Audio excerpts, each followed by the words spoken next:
Georgia, Alabama. Sports Live will be your go-to for all your favorite high school and collegiate games this fall. From the Carver Tigers to the Columbus Blue Devils, the Harris County Tigers and Northside Patriots, the Glenwood Gators and Calvary Christian Knights, the Pacelli Vikings and Brookstone Cougars to the Smith Station Panthers and Russell County Warriors, from CVCC, Pirates basketball and baseball, and every tournament from here to Macon. We are the #1 destination for anything happening in East Alabama and West Central Georgia. Be sure to like and follow us on YouTube and Facebook, and stay tuned for even more amazing ways we will be bringing Georgia, Alabama Sports Live to you this upcoming season. We can't wait to come see you next.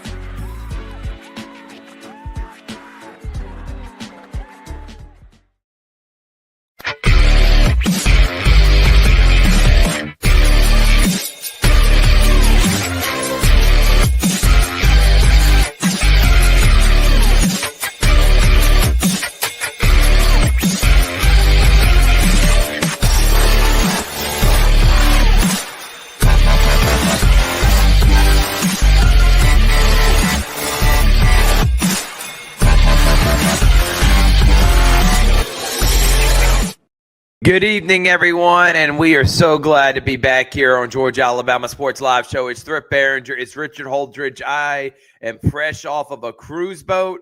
Richard's fresh off of calling about a cajillion games and being an MVP for Georgia Alabama Sports Live, and we are glad to be here in 2025. Richard, how are you doing, man? Is your voice recovered from what was a busy week for you last week? Because you're pretty much the only guy in town for Georgia Alabama Sports Live. You and Chris Gates. Yes, it has, and Happy New Year, Thrift. I tell you, I know that I love calling games, like many people know. I felt, because I was in town, that some of these games were very key, important region games, and I had a lot of fun. Rested my voice a little bit. I had a day to recover. But yeah, I actually totaled it up. 6 games in 2 days. If my calculations are actually 5 games in 2 days. I did call the game on Monday. But, it's just what I do. And I love being a part of Georgia Alabama Sports Live. And, it just calling games has just been something that I've loved doing. Going on 3 years now. It was actually 3 years ago that I called my first indoor soccer game for the Columbus Rapids, and then hit the ground running ever since. Yeah, exactly right, Richard. And we met a few years ago, and now this is now going on year 3. We've been partners together and continue bringing coverage around the Tri-City area. A ton we're going to get into here this evening. We are presented by Glenn Smith Chevrolet GMC. Get ready to smile. We got Buffalo Rock Pepsi, Gordy Eye Care, Push Eye Care of Georgia Alabama Sports Live, and CVCC. Want to shout out Chris Gates, because that Gordy Eye Care commercial was absolutely fantastic. And if you're a business out there that wants a commercial made, we can do personal commercials. If you have commercials that are already pre-made, we can play them during any of our broadcasts.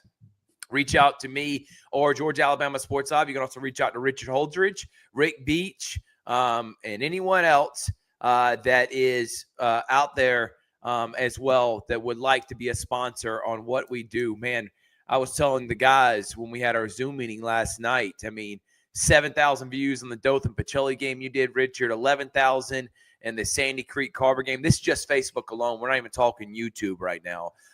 8,000 during the Border Wars game. Day 1, 4,000 in day 2, 5,000 in an ABA game we did Saturday night, 4,000 in the Carver Providence Christian. We love the support. We love the views, but let's take it to another level. Like us on Facebook and like the video.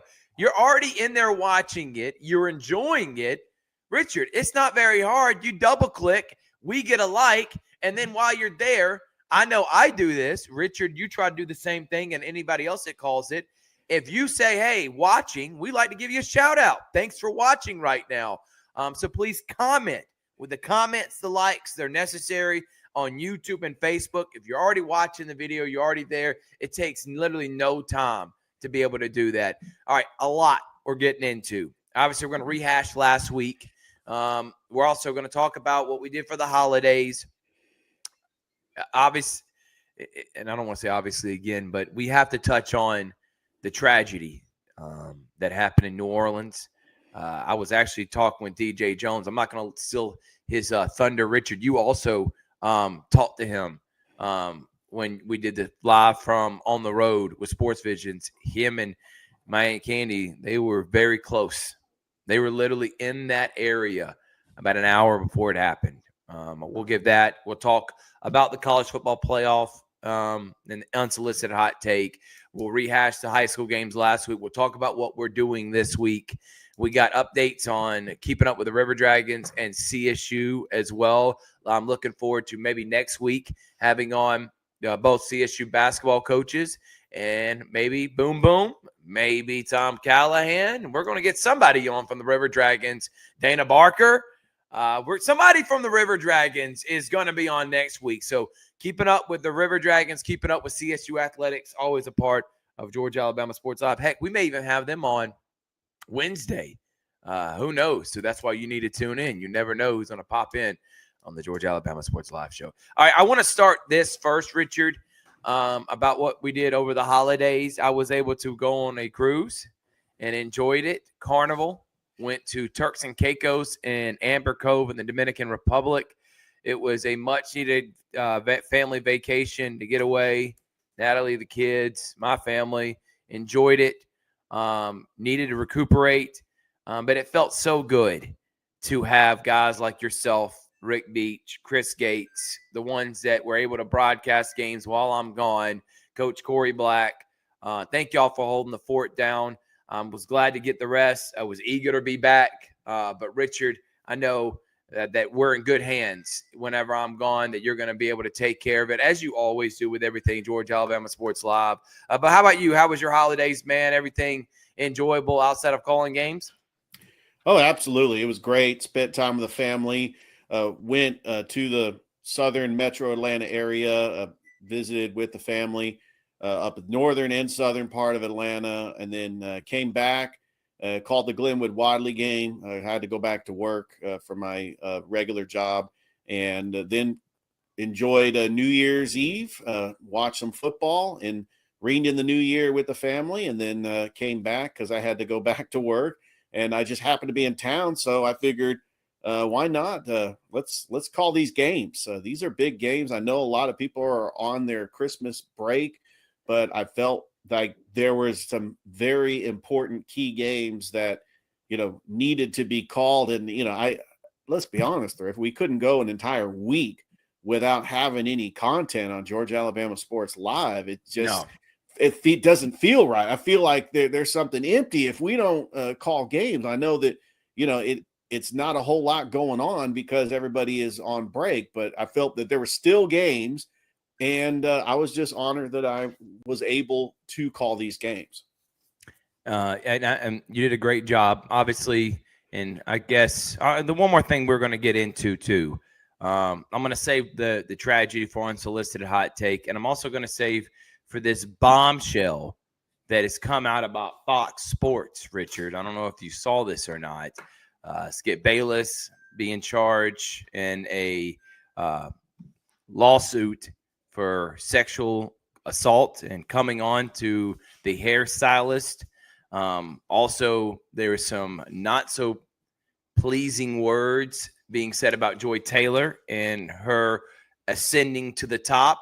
I'm going to wait till everything comes out, but I did want to give some initial thoughts. I know you do too, Richard. So that's going to be a part of that here in just a moment. Let's talk about last week. I thought huge win last week for Pacelli. I think they had the biggest week. Now, they only played one game, but it was the biggest game of the week. They played Dothan, who came in ranked number 3 in the Alabama Sports Writers poll in 7A. Richard, you were there for that with Coach Black.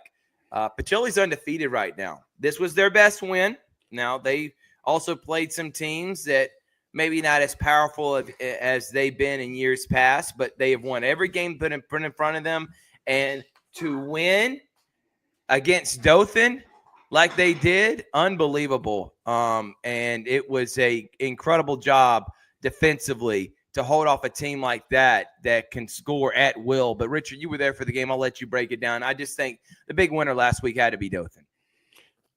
There's no question about it. I actually had the privilege of calling my first game with Coach Corey Black. It seemed like we had pretty good chemistry on the air. He was just a great color guy that, obviously knows Pacelli inside and out. And it was just a very cool moment to have him on the broadcast. The team that he coached last year, and I mentioned on the broadcast, the team's in good hands with Coach Calvin Thomas. He's really picked up where Coach Black left off. And what can you say about this Pacelli team? Their starting five is so deep. You got the front line of Mekhi Williams, Matthew Melvin, and Michael Rowe, which, by the way, Michael Rowe was the Alex Quinney All-State Good Hands player of the game. And not just for his points, for his block shots, his rebounding. He did get a little bit of foul trouble, but if we look at plus minus, every time he was actually on the court, Pacelli was leading. And I thought that he was a very important piece in Pacelli winning that game because Dothan had physical athletes that were able to run up and down the floor as well. And Dothan kept it close. But you're talking about, the guard play as well, like Trenton Latham and Jalen Bush. I tell you, this starting five, they are as solid as they come. They all have championship experience from last year, and they're undefeated. And I don't see why not the Pacelli Vikings could be the favorites to go back-to-back in the GIAA. I don't think there's any discussion on that. I think they're no discussion. The favorites. If you look at Max Preps, they're so far ahead of everybody else in the GIAA right now. It's not even close. I think the only way Pacelli doesn't win is if they beat themselves. I think this talent-wise, I don't know if anybody in the GIAA can match him. Tatnall's decent. Stratford's pretty good. Calvary, when fully healthy, will be competitive. We know about Brookstone when they're clicking on all cylinders. Can be a team that can maybe make a deep run. But there's no one on Pacelli's level. And if Pacelli played down to the competition, but right now, Coach, like you said, Coach Calvin Thomas has him playing elite basketball. Jalen Bush has been an incredible senior, 3-and-D guy. Rowe, who has probably been the most improved player in the area with Tobias Tolbert. Then you got Matthew Melvin, who's able to hit threes. And then I think talent-wise, if everyone had a ceiling, Richard, I think Mekhi Williams has the highest ceiling out of anybody in our area. He has Division I level body, and all these guys have great continuity, chemistry. Right now, they're just playing on another level, and it's been impressive to see. They're undefeated right now. Got a tough week, by the way. Tomorrow night, they take on Calvary. First time Calvary and Pacelli are going to face off as region and GIAA foes, and we're going to see them twice. Once at Pacelli, which is tomorrow, and then again at Calvary towards the end of the month. So can't wait for that. Another winner would be the Carver Tigers. They had a tough week at Lemon Street Classic. All right, they lost to Sandy Creek. They lost to New Manchester, in which was an incredible battle between Tony Montgomery and the player from New Manchester. They did beat Etowah, a 6A school ranked in the top 10, according to Sandy Spill. But then they played Providence. And that Providence Christian team is a really good team in the Division I classification in 1A. And they're a team that is, under Coach Chadwick, usually making deep runs within the playoff. They got a guy in Jalen Seymour who is putting up over 25 points a game. You saw his athletic ability and his ability to shoot the basketball. He still put his points up against Carver. But they came in from start to finish. Had a little bit of a lull there in that second quarter. But this was a dominant performance. We were both there for that. So Carver, another great win. They'll go to 9-2 now as they head into region play this week. Yes, and they are ranked number 1 according to Sandy Spell for all classification for the 2A classification. Right now, I'm actually looking at Max Preps. Carver is ranked 45th. This is all the schools in the entire state of Georgia. Grayson is number 1. You got Kell, you got Wheeler, you got Woodward Academy. I mean, these are great, fantastic basketball teams. Carver is number 45. Pacelli is 28th. And so these are the 2 top teams in Georgia that can win a state championship. I agree with you on that. And I think that Carver is, when playing at their best, they're the deepest team in our area. They have guys, they're 8 to 9 deep. I think the most impressive schedule so far has been Central. I know they got 3 or 4 losses, but the fact that they went all the way in the championship game in Nashville and Tennessee, Richard, in which they were playing teams from all over the country, some of the top teams in the country. I think that they have right now the best wins and the best schedule so far. That's why they're number 1 in our rankings. But Carver has, I think, one of the deepest teams. And then Pacelli, I think they're the most dominant team within their conference because I don't know if they lose a game, Richard. I looked at the rest of the season. I don't think there's a loss. If you find one, you let me know.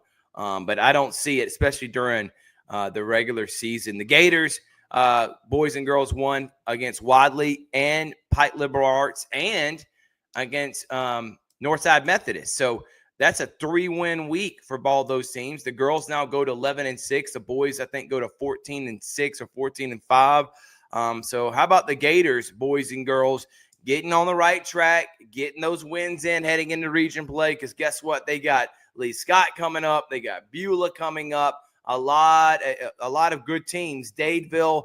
But in my opinion, it's between Glenwood and Lee Scott in this region. Beulah's decent. I looked at their schedule. They're 7-4 right now.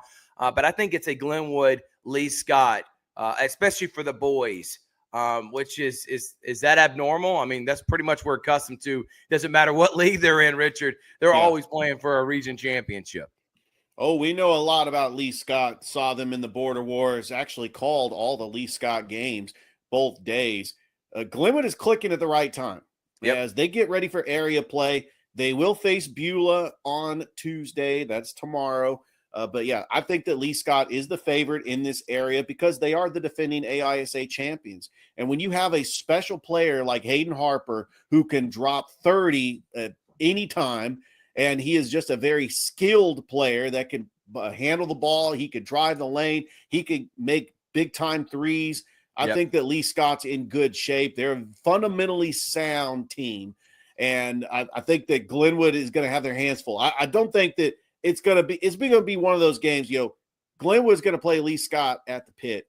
I mean, that could go down to the final possession. And then Glenwood at the end of the month is going to travel up to Auburn to face Lee Scott in their gymnasium. We know that that's going to be a hostile environment. But I honestly feel that it's Glenwood and Lee Scott in this area for the boys. Now, for the girls, I mean, we did see Beulah in the Border Wars as well. I think that it's Lee Scott and Glenwood for the girls as well. I don't really know about Dadeville and how strong they are, but I think that Glenwood and Lee Scott is going to be the two teams they're probably going to be facing in the area championship. Yeah, I agree with you on that, Richard. Spencer had a tough week. They lost to Sumter County. They go to now, I think, 9-3 on the season, or 8-3. Excuse me, 8-3. And I just want to say about that game. Spencer was down by 14 with 4 minutes to go, and they came back and almost won. They had the ball because Sumter County had a 5-second violation. Spencer was down by 1, and they just couldn't get a shot off on the inbounds play. But what a comeback by Coach Allen's Spencer team to come back from 14 down with 4 minutes. I time-stamped it. I went back in the broadcast, and I thought it was over. I'll be honest with you, Thrift. I seriously thought that game was over, but that showed something in the Spencer team to come back from 14, and they almost won the game.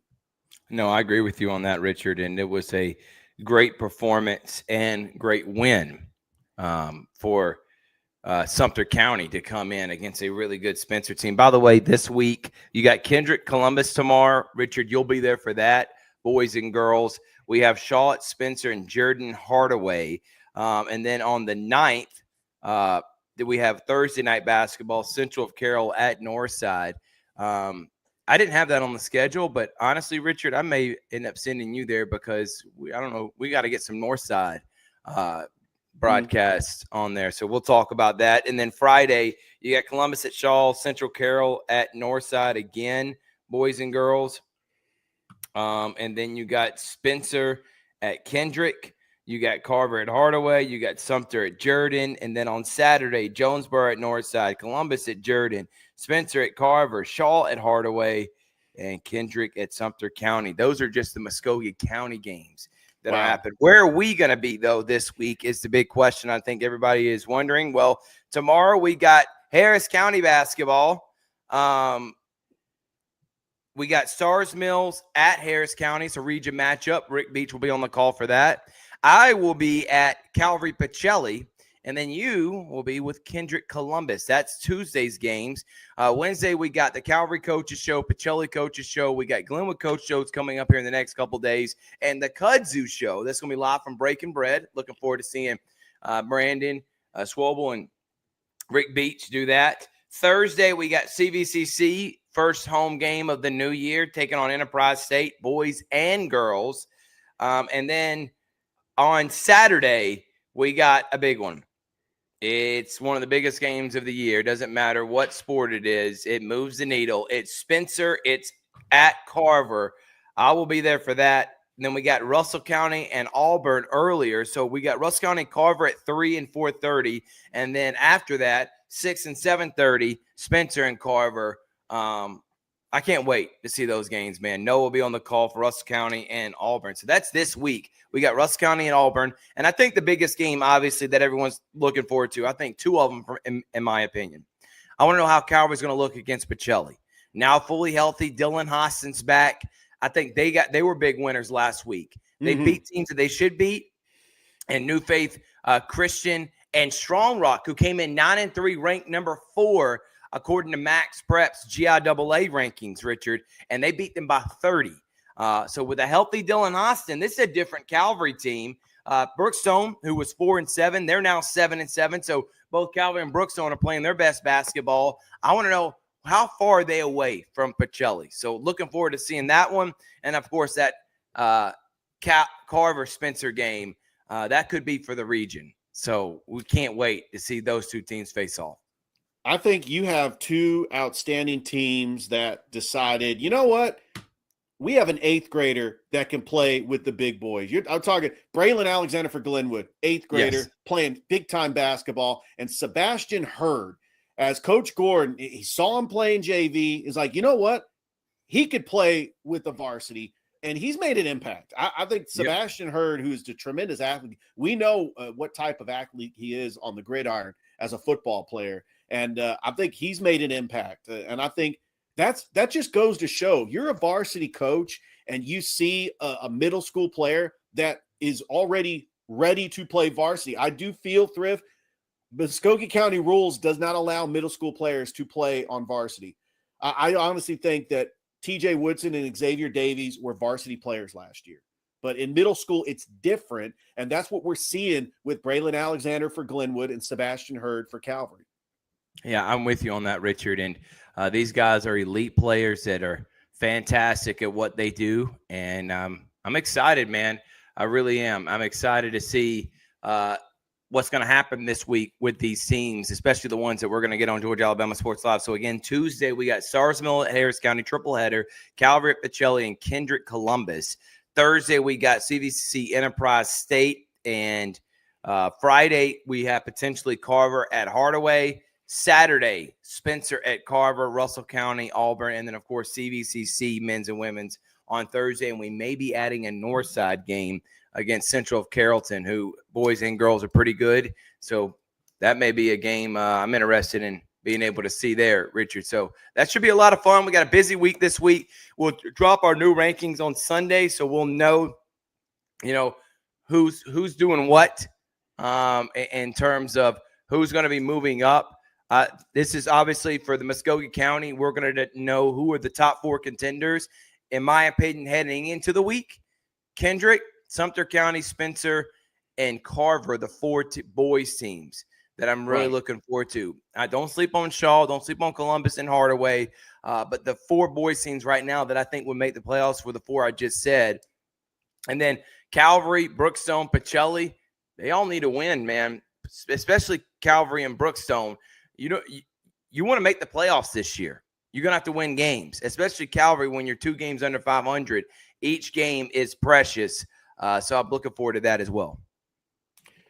Yeah, it's going to be very interesting to see where the rankings are going to be. And when you talk about teams on the girls' side like Hardaway and Carver, which are playing this Friday night, and Coach Hunley will tell you that he's got a team that he lost a lot of seniors from last year's Final Four team. And right now, they only have 3 wins on the season. They've had a very tough schedule. They lost to Buford and they lost to Rockdale County, so their record is 3-6. But they're 1-0 in region play. I think the 4 teams on the girls' side for the Muskogee County schools in Region 1 in 2A is obviously Hardaway, Carver. Don't sleep on Sumter County. Sumter County's 2-0 in the region. We've already seen them twice on Georgia Alabama Sports Live. They've got a player named Justine Scott who's going to play at the next level. She is a great ball handler. She could shoot the 3. Sumter County looks like they're going to be a playoff team. And then if you're going to pick a 4th playoff team, I mean, it's a toss-up between Spencer, Shaw, Columbus. I think that, Spencer's got Alexandria Burke. I mean, you got Shaw with Quishai Walcott, Brooke Shipp. Columbus is fully healthy. Coach Adams talked about they got Jayla Lockhart back. Harmony Franklin came back from flag football. You have Sydney Foster, the rebounder. I think that Columbus could be one of those teams that could try to get that 4th and final playoff spot. I think that's a great point. And then don't forget about Northside. And I'm looking at the Northside boys who are 5-7 right now. They just lost to Griffin and Mundy's Mill. Griffin is a really good team. I think for the boys, it's going to be tough. I mean, looking at their region right now, Jonesboro is 2-0, Central Carrollton's 2-0, Griffin's 2-1, and then Mundy's Mill, who beat them, they're 10-5. Northside and Harris County, not looking good for them boys-wise. Now, for the girls, that's a different story. And I obviously, when talking about the girls team, who was led by Coach Jarquella Woods, they're 9-3 on the year. They beat Monday's Mill 38-30 after losing to Russell County 45-35 back on December the 21st. They got a busy week this week, which we're probably going to get them against Central of Carrollton on Thursday. Central Carrollton is 8-7, 0-2 in the region. Harris County 1-0, 6-4. Northside 1-1, 9-3. Griffin 2-0, 6-9. So Northside and Harris County, they girls wise, may be vying for that region championship. So we look forward to getting them later on this week. All right, we're going to take a quick break. When we come back from break, we got more here on the Georgia Alabama Sports Live Show. You're watching right now the Georgia Alabama Sports Live Show that is presented by Glenn Smith Chevrolet and GMC. Get ready to smile. We'll be right back after this.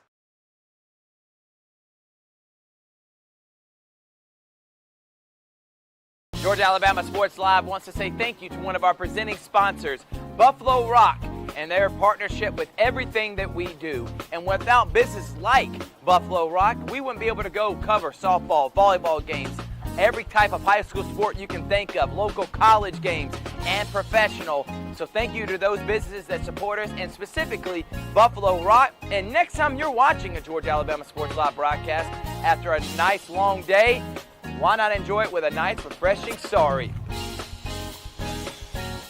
The best lemon lime soda around. Thank you to Sorry and Buffalo Rock for our partnership on Georgia Alabama Sports Live. Welcome back, everyone, here to Georgia Alabama Sports Live Show, and it's time now for Unsolicited Hot Take. And got some things that I want to get into here today, and we'll first start with the tragedy that happened in New Orleans. What a sad situation. I know a lot of things are developing. We still don't know got all the details. Obviously, we think it's more than a rogue person involved, but this is what's scary, man, and it makes me wonder if stuff like this continues to happen. Would it turn people away from getting in big crowds? That is like a huge target for stuff like this to happen. And I know I was talking with DJ, and can't wait for him to get more in detail coming up soon on the Sports Visions radio program. He was there an hour before it happened, him and Aunt Candy. And didn't even know till he woke up the next day. That's very surreal. And it made I was in his shoes. It made me not want to go out. Now, obviously, it didn't with him. I mean, he's thanked the Lord. He's thankful that he was able to be safe. I mean, you can't live your life always wondering and doing the what if. You'll never be able to live your life in that position. But I think all the people that, especially law enforcement, I thought they did a wonderful job making sure the game happened. in New Orleans. But I just want to send my condolences Yeah. to what was a very scary situation. And I hope we find closure with it and we can rectify and make sure something like this doesn't happen. I mean, there's no way of completely stopping it because you just never know. And there's so many people out there. But man, mental illness and just overall, we live in a very evil world sometimes, man. I don't know any other way to say it. Evil, this pure, plain evil. And I couldn't believe what I saw. And I'm on the boat, so I really wasn't able to see the video. I got more details when I was able to get off the boat with more service. But just to see the devastation was surreal.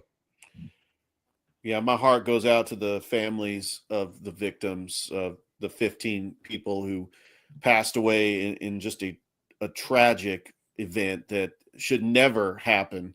I think that we just need to be more vigilant as people, especially getting in large crowds.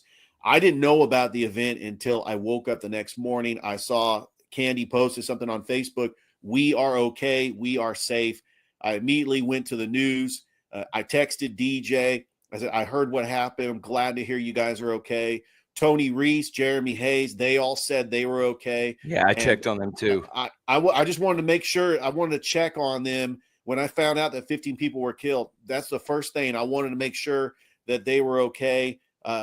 You really professional class act for DJ and myself to go on the Sports Vision's Facebook page. We went on the day of the game because they postponed the game till the second.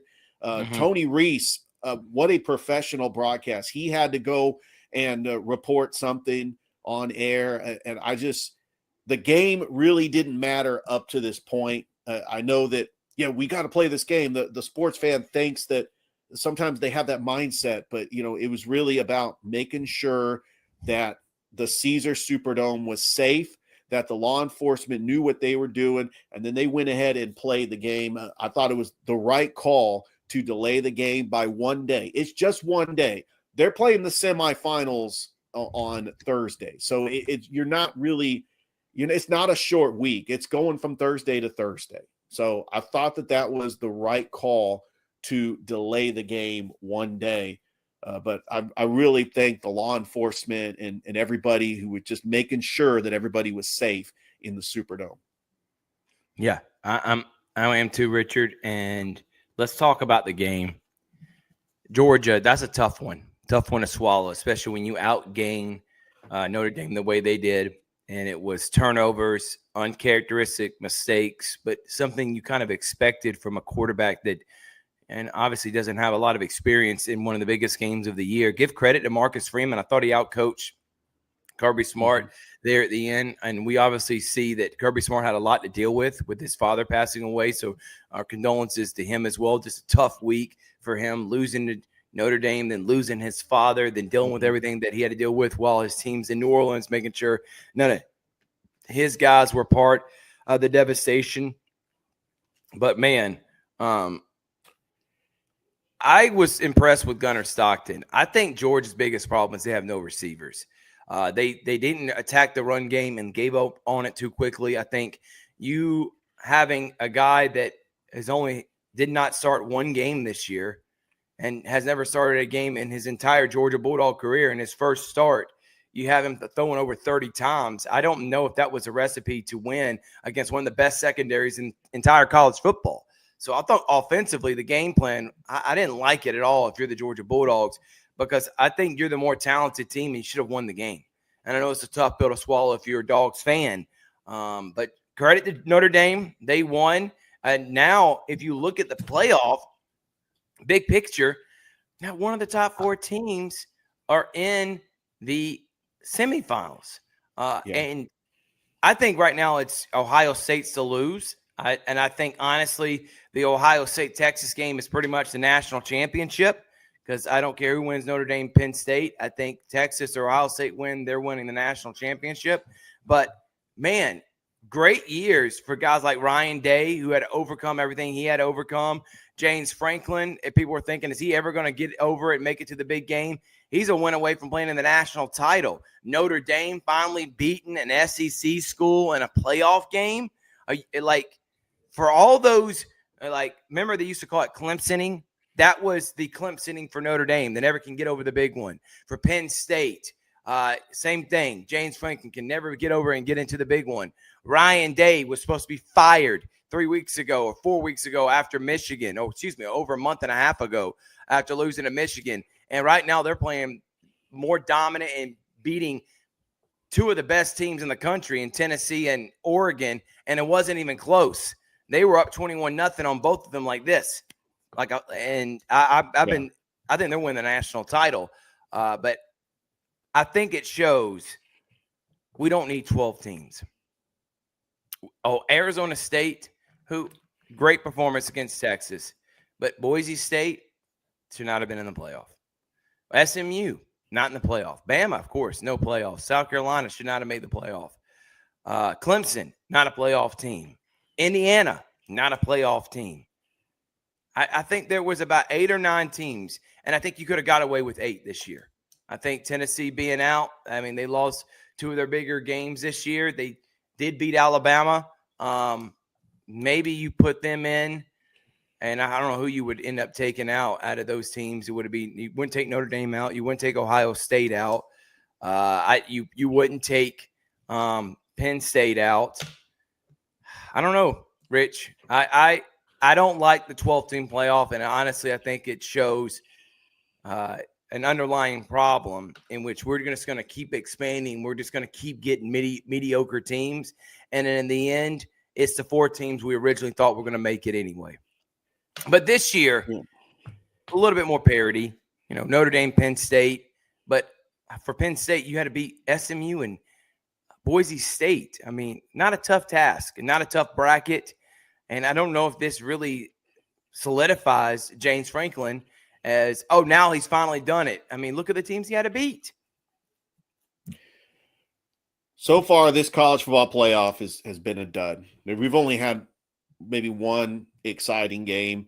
The only bright spot for this college football playoff is we got 2 compelling games coming up this week on the 9th and 10th. We've got the Orange Bowl between Notre Dame and Penn State. We got the Cotton Bowl between Texas and Ohio State, and that's leading up to wild card round. So we're going to have 5 straight days of compelling football games. That's really the only thing that's really coming out. And plus, the national championship is going to be on January the 20th.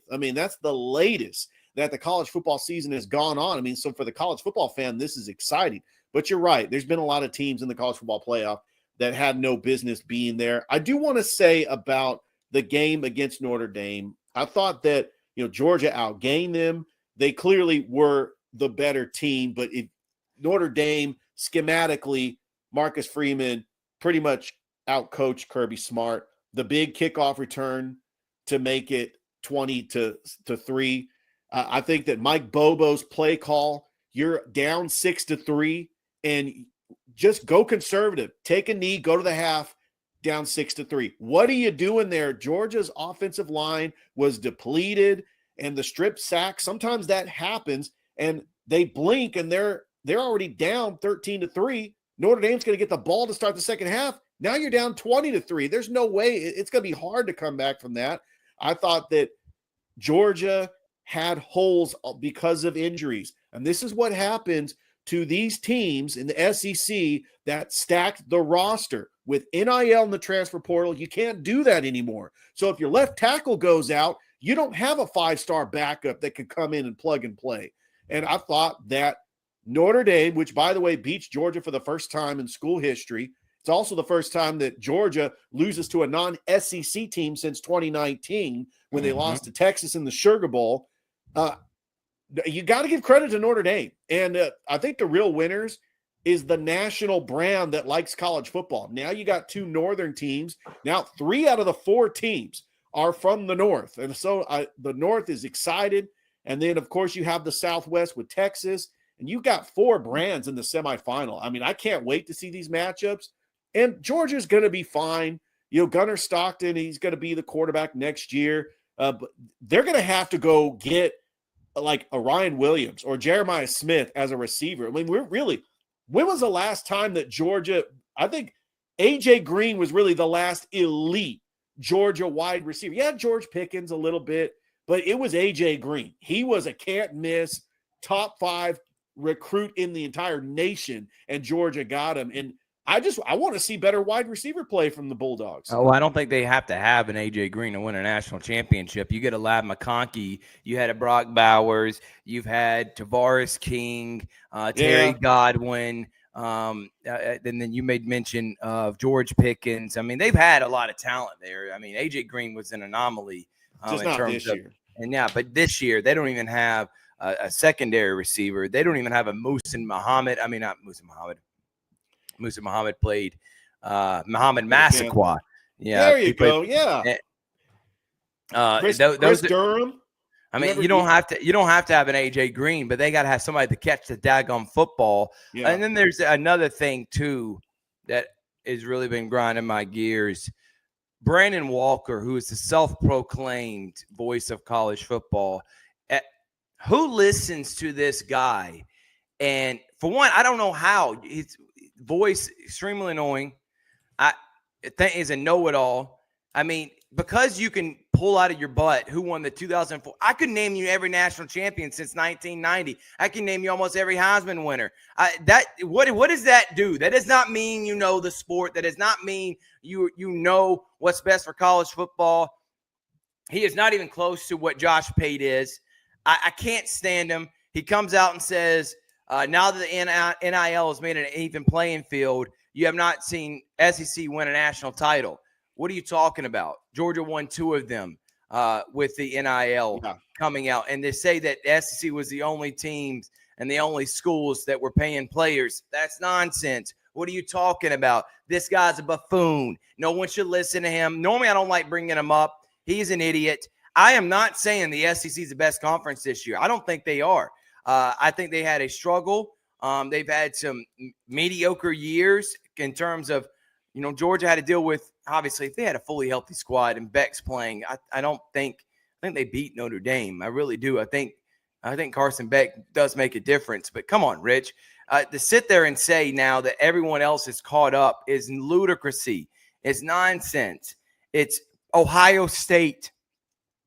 Okay? It's Notre Dame. We're talking about a few programs. You're putting Penn State in there. Penn State beat SMU and Boise State. They didn't beat an SEC school. What is that? Penn State and Tennessee. Then we can make a decision on that. Anybody in the Big 12, Arizona State, what? Iowa State got blown out in their bowl game. I'm not hearing. I know everybody's ready because SC's been so dominant. We don't have that. They don't have the dominant team this year. Does not mean that, all right, Big Ten is head and shoulders better. Now, it is worrisome because you got to wonder, is Kalen DeBoer going to get it right? Because he's on the hot seat with Alabama. Georgia, I feel like Kirby Smart, everyone's saying he's come back down to earth. I don't know what you're talking about. Kirby Smart took a team that had injuries and took a flawed team and had them ranked number 2 in the nation and play the toughest schedule in the entire country. You don't know what you're talking about if you think Kirby Smart is done. The guy's not even 50 years old yet. That's some nonsense, again, that Brandon Walker has to say. And then like Tennessee, Texas under Steve Sarkisian is going to be fine. A&M in their second year is going to be fine. Eventually, I think Brian Kelly's going to get it right with LSU, which I know he's got to be pretty upset that his former school is a win away from winning the national title. And Marcus Freeman, who's actually, I don't know, maybe a better coach. That's why he left. That's why he went to LSU, because he thought he was going to win a national title there. Better chance. But Brandon Walker, be quiet. Stop talking. Barstool, again, if you are going to cover and you want to know what's happening in the world, if you want to have an inside knowledge, you want to get up-to-date information, I'm not watching anything Brandon Walker related. I don't think he's entertaining. I don't think he's funny. I and this is just me.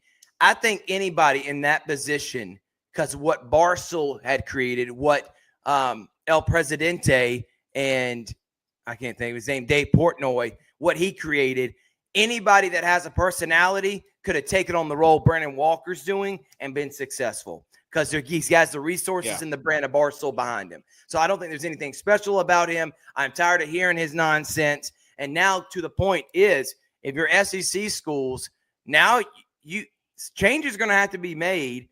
But I just think this was a down year. And this has happened. This happens within the SEC. Watch next year. You're going to see 5 teams in the playoffs. I have no doubt about it. Thrift, I do want to ask you a question. How do you feel about the Georgia fans that want to place blame on Parker Jones, the walk-on red shirt that was on the sidelines? And I'm glad you brought that up. Ref? I'm glad you brought that up because my thought is this. He is not the reason they lost the game. But that's got to be one of the biggest bonehead things I've ever seen. And I know it happens. You're fired up. But this goes to an underlining thing, too, with me. If you're not dressed out, I get cheering your teammates on. But, man, you're irrelevant. You're about as relevant as a fan that's up in the stands. Why are you so close, yelling, screaming, getting in the face, talking trash to the opponents? I see this all the time. I don't get why those guys are talking. And what a buffoon play. Now, I know he's probably received death threats. He doesn't deserve anything. No, not at all. Backlash, but an idiot play. Idiot play. And why are you on the field? Why can't you celebrate and know where you're at? You can't. You cannot make that mistake. I don't want to hear an excuse. Oh, I was in the moment. Why are you in the moment? You're not. And then you got to know, too, hey, why would I want to bring attention on me? Let me get in front of everyone else, put myself on the field to celebrate a play that I had nothing to do with. Now, I get celebrating with your teammates, but he was doing more than celebrating with his teammates. He was, I guess he's the pump-up guy, the hype man for the team. I don't know what he thought his job was in that moment, but it cost his team touchdown, and it really changed the momentum of the game. Yeah. I think so, too, and I think that ESPN showed his face too much, just like they did to Steve Bartman in the 2003 NLCS. They wanted to place blame and take one individual and make them the scapegoat, and I feel bad for Parker Jones. I don't think he plays it down at Georgia. I think he transfers somewhere else. I think it would just be hard to live with this. He's got to live with this for the rest of his life. Yeah, I agree, and I don't know if he'll be on the team next year. We'll see. By the way, I did some fact searching. You know where he went to high school? Yes. Deerfield, Windsor. And look at that. So Parker Jones getting GIAA recognition for Absolutely. all the wrong reasons, but he's not the sole reason Georgia lost. It was obviously, I think the biggest thing was play calling offensively and then turning the football over several times, putting Gunnar Stockton in positions to turn the ball over and being an inexperienced quarterback.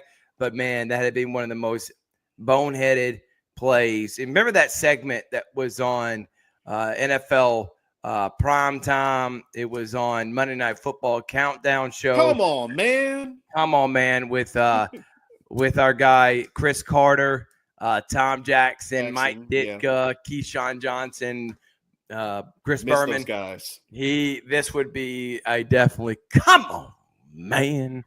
All right, let's move on now from college football.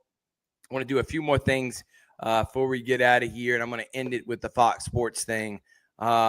Falcons, they did not deserve to win the game. They didn't deserve to be in the playoff. Michael Penix, if he started the whole year, who knows what this could be. I get it turned out to be a good pick. I still would fire Terry Fontenot. How do you go and sign Kirk Cousins and offer him as much money as he did? And then not only when you do that, remember when Matt Flynn was a hot commodity, the Seahawks signed him, but Wilson played better than him in the preseason and ended up starting, and the rest was history for the Seahawks. They didn't care. They gave Matt Flynn all that money. I know Kirk Cousins got a lot of guaranteed, but if it was pretty obvious, if we saw it and Kirk Cousins couldn't move, that means he couldn't move in the preseason. And instead of starting the better quarterback that may have gotten you 11 wins this year with a favorable schedule, you instead played Kirk Cousins and played yourself right out of it. And then on top of it, the defense was supposed to be a much improved side of the football. killed you the last 4 weeks of the season against Washington and then against Carolina. You gave up 38 points to Bryce Young and the Panthers. They didn't deserve to win. I didn't want them making the playoffs. They're not a good football team right now. And I would like to go out and get a Mike Vrabel. That's who I would love to get. I think that guy is a top 3, top 5 head coach when in football. I don't think they're going to fire knowing Arthur Blank. That Fontenot's got to go. He's definitely that dude's got to go. Go find you a GM that knows what he's talking about, and then you'll know what will happen. But yeah, Richard, that was my thoughts on it. The Lions, best team in football. I think it's Lions and Bills Super Bowl. I can't wait to see that. I'm staying by my prediction right now, but the Falcons deserve to lose. The Falcons were 6-3, and then they went on a downward spiral and went 2-6. And the two teams they beat were the Raiders and the Giants. I mean, so it wasn't like they beat any quality teams. When you lose to a team that only won one game on the road in the last 2 years, the Carolina Panthers, look, I know Bryce Young has improved, but this is a game you're supposed to win. And I admit, I was double boxing the Buccaneers Saints, which, by the way, the Saints had a 19-13 lead. There was a tiny chance the Falcons would have made the playoffs, but they could not win. And again, back-to-back losses in overtime. I don't know what it is. Every time the Falcons get into overtime, they don't win the coin toss. I mean, they don't even touch the ball in overtime. I mean, that's just typical Falcons. 8-9. I mean, with these weapons, Arthur Smith went 3 straight years with 7-10. And Raheem Morris only improves to 8-9 with these weapons. I know it's Black Monday today, but I think he's got to go. I think he should be like what Gerard Mayo was in New England, a one-and-done coach. Yeah, I'm with you on that. And I think there's going to be a lot more teams that are firing their coaches here. So looking forward to seeing who – not looking forward to it, but nobody looks forward to this. I'm interested to see who's going to be getting canned. But ready for the playoffs, man. And we'll have an unsolicited hot take on Wednesday for our playoff predictions. We'll save that for then. I just wanted to basically talk about the Falcons not looking good. The Hawks, who got 18-15, they're on a 3-game losing streak right now, but I'm not worried. I still think they're going to be a top 6 team, and they're going to make the playoffs at least this year, and then anything can happen because this is a good team, man. I think they got the best wing defender in basketball. Trae Young's playing team basketball, and they got the most improved player in Jalen Johnson. So I like what Quinn Snyder has been able to build over there. College basketball, we told you we're going to wait till after first 3 games. So on Sunday, when we do an unsolicited hot take, it's time to dive into some college basketball talk and seeing who our favorites are for the SEC. I'm still leaning Auburn as the best team in the country right now. They got 4 wins against ranked teams. So looking forward to doing that on Sunday. But we're going to end it with what's going on with Fox Sports, as several people in the industry have put out that there's a lawsuit against Skip Bayless for a hairdresser that worked there, also calling out Joy Taylor, saying she slept with an executive to progress her career, also saying that she had maybe a sexual relation with Emmanuel Acho to get her on that show. I'm going to refrain from having a comment on that. I'm going to say that I am not a bit surprised. And I honestly think this happens a lot when it comes to sexual favors, to progress someone's career, to ego and guys like a Skip Bayless that have a lot of power and have a lot of notoriety and very important to the company that can feel themselves to ask women to do something for sexual favors. None of this is a bit surprising. What's surprising is that it came out and in the manner it came out. And I'm intrigued on seeing what does this mean? And will this be a trickle-down effect for other people coming out, for other industries and other companies? Because you know how these things work, Richard. So I am interested. And I've never been the biggest Joy Taylor fan. Never. I think she does a good job at being a host. Yeah, but that's nepotism. at his finest. She's the sister of Jason Taylor. Yeah, I understand she is a great host, but she is not someone that I like watching. I think there's better hosts out there. I love watching Maria Taylor. I would like to see a Maria Taylor or a Carrie Champion come back. I used to love listening to them and the way they host, the way they don't interject as much. But the Joy Taylors and the Molly Karams, they almost take away from the reason why everybody's tuning in to watch a Skip Bayless, to watch a Colin Cowherd, to watch Stephen A. Smith, and you interrupt them, you make irrelevant points. And I'm sorry, I'm not saying, oh, they're women, they shouldn't be talking about sports. That's not what I'm saying. I think there's a ton of women out there, Amina Combs, that are really good at talking sports, that understand the game. That is not what I'm talking about. I'm saying, as someone that's in the industry, when you are a host, especially for that job, and you're not a host of a radio show where you're having a conversation, you're a host asking questions, letting the actual talent break it down. When you start overstepping and giving your opinion too much, that's when I get a problem. And Molly has done that several times, interrupting Stephen A. when he's making points, making irrelevant points, trying to turn the conversation to something that it shouldn't be.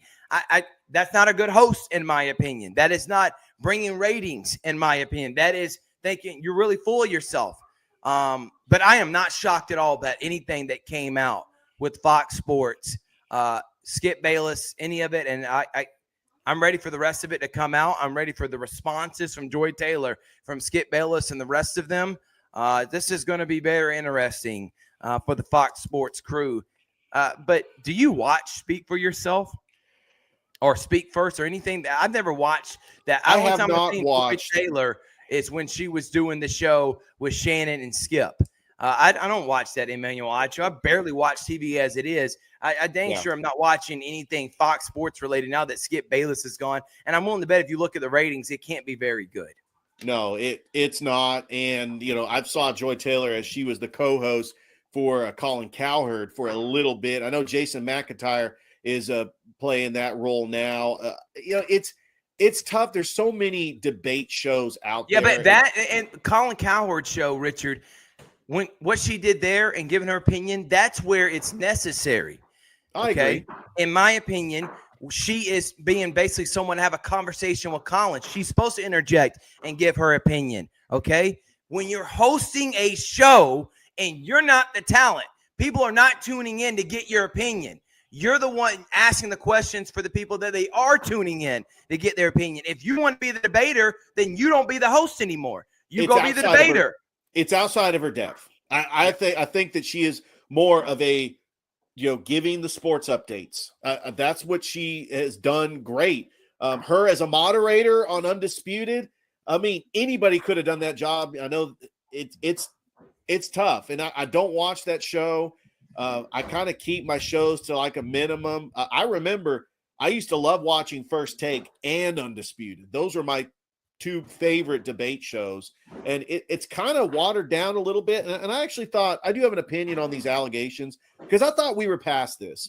I thought that us as professional broadcasters would not have any distractions like this get in the way of our career.